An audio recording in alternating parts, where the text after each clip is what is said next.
Welcome to the 4th edition of Cnu TV, your only source for video news on campus. I'm Jillian Hooper. And I'm Paul Abruzzo. Thanks for tuning in. On this episode, we'll be bringing you the latest news, sports, and arts and entertainment.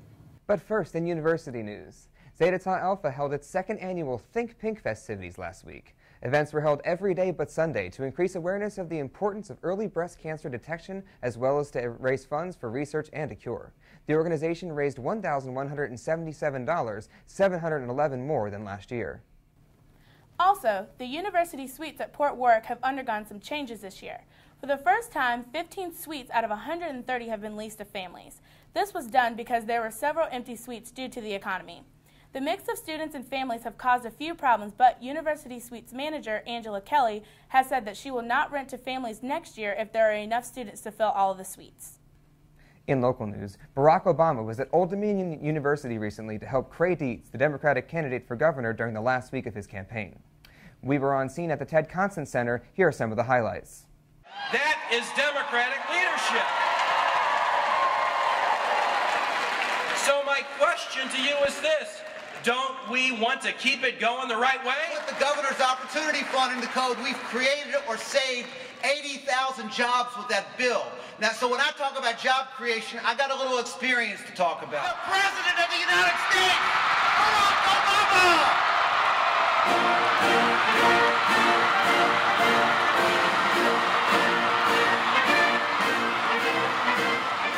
The tradition that Tim Kaine established, Mark Warner established, Virginia became one of the best managed states in the country. A state that was able to make critical investments even as it was dealing with a fiscal crisis.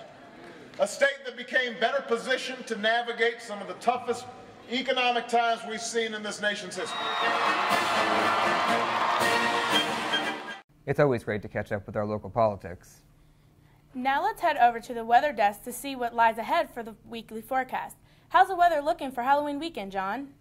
It's looking to be a cold Halloween weekend here in Newport News, Jillian. I'm John Faust here with your weather. Let's take a look at the Doppler. There's a warm front moving up the coast towards the northeast, while a low pressure system is coming in from the west, which brings us in rain from the Gulf Coast and leaves us with warmer temperatures and cloudy skies. Now let's take a look at your 7-day forecast. For Thursday, expect a high of 63 and a low of 56, with a high of 69 and a low of 60 on Friday.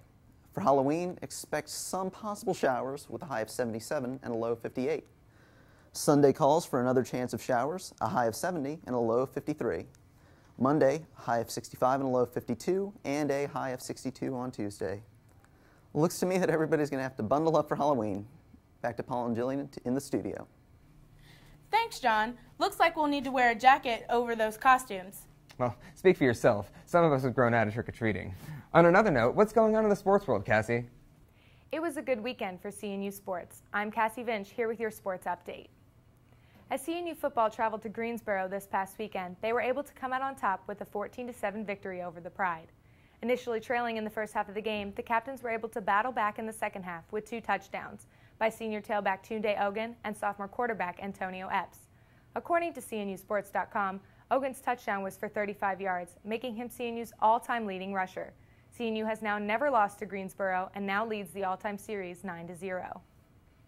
In other CNU sports news, the women's volleyball team has improved their record to 15-0 in conference play. The men's soccer team has dropped to number 7 on the D3sportspoll.com, and the field hockey team has improved to number 14 on that same list. The rugby team here at CNU has done very well this season. CNU TV's own Seth Wagner caught up with the team to see what they've been up to. Christopher Newport's rugby team held its final regular season game this past Saturday afternoon against the University of Richmond. If you were on campus at all on Friday, you would have seen these men in some pretty interesting attire. They were all wearing dresses. We're the senior rugby team, and this is our fundraiser, our annual fundraiser. But what does wearing dresses have to do with fundraising? Like each individual person has a cup with their name and their picture on it, and people come donate money. And if we get $50, if a person gets $50, then that person has to wear a dress all day Friday. So for $50, they'd have to wear a dress? How many of these guys actually went through with it? Well, as it turns out, all of them. Tell me a little bit about the fundraiser, or what you guys raised money for. We just raised it for just different dues that we have to pay for the rugby, to the VRU, the Virginia Rugby Union, and then hopefully to get new shirts and other equipment that we need. Obviously, the development of the rugby program is really important to these guys. So how is the season coming along so far? So far, we're undefeated in the season, beating Longwood last weekend for the first time in 5 years or 4 years. 4 years, yeah. 4 years. So they're our biggest rivals in the VRU. How do you think?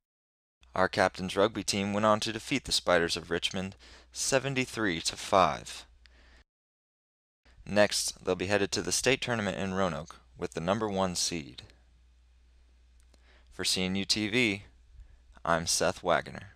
What time is it? It's rugby time! What time is it? It's rugby time! Cnu rugby, go, woo! Thanks, Seth. Looks like our rugby team is really good this year. The field hockey team is hosting their last regular game of the season this Saturday at 11:30 a.m. on Captain's Field, while the ice hockey team is taking play on the road. They travel just across the river to Old Dominion University at 10 p.m. on Friday in a vicious rivalry that the Captains hope to win. Come out and show your support for your CNU Captains. Be sure to check out all the games this weekend. That wraps it up over here in the sports world. Back to you in the studio. Thanks, Cassie. It's always good to keep up with CNU sports. Now let's find out what's been going on lately with our arts and entertainment anchor. Katie? There are always entertaining events going on at CNU, Jillian. Bringing you your arts and entertainment news, I'm Katie Harden. Recently, there was a small community celebration at the Hilton area of Warwick. CNU TV's Victoria Shirley was there to capture the festivities. The Hilton Village of Warwick held their annual October Street Fest last Saturday.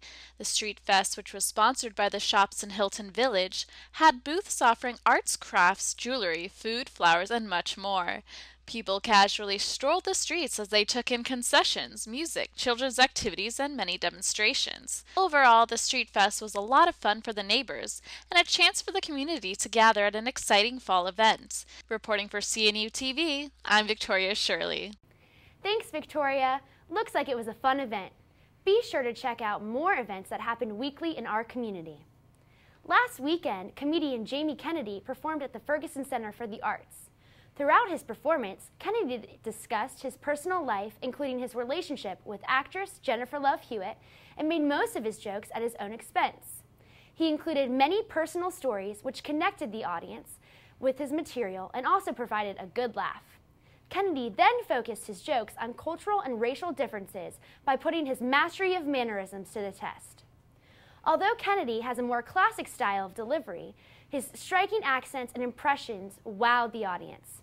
Taking a break from his busy schedule of filming the television show The Ghost Whisperer, Kennedy's show on Saturday night was worth seeing. Thank you, CAB and OSA, for putting on such a great production. Well, that's it for Arts and Entertainment. Back to you in the studio. Well, that about does it for this episode of CNU TV. I'm Paula Bruzzo. And I'm Jillian Hooper. For more information on any of these stories you have seen today, check out the weekly issue of the Captain's Log. Stay tuned for our next broadcast on November 4th.